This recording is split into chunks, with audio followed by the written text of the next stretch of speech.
Je vous présente mes découvertes maquillage de 2025 qui vont m'accompagner en 2026. On commence par les fonds de teint favoris, la CC Crème Herborian qui couvre super bien, qui donne un effet naturel et glowy et elle contient un SPF 50, du coup je l'adore. Le Silk de Giorgio Armani, une très belle découverte, une couvrance modulable que j'adore. C'est ce que je porte aujourd'hui.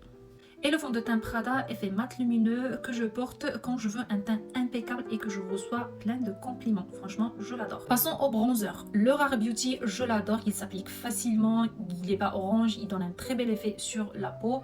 Et le Lifter Glaze, vraiment, il s'estampe comme du beurre. Il n'est pas orange aussi. Et le rendu est impeccable. Franchement, j'adore. On passe au blush poudre. Et je commence par le Yves Saint Laurent Make Me Blush. Franchement, c'est mon chouchou. J'adore le rendu. Ensuite, le blush Dior que j'adore aussi. J'adore la teinte. C'est le Rosewood.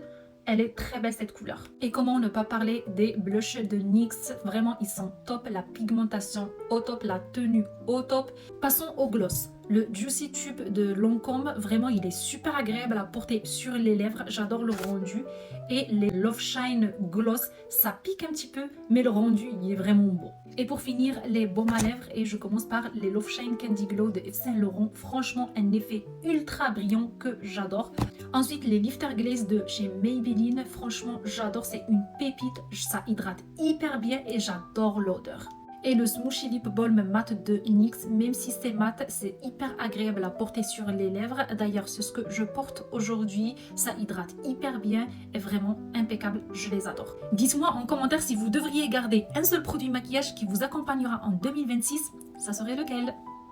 Bisous!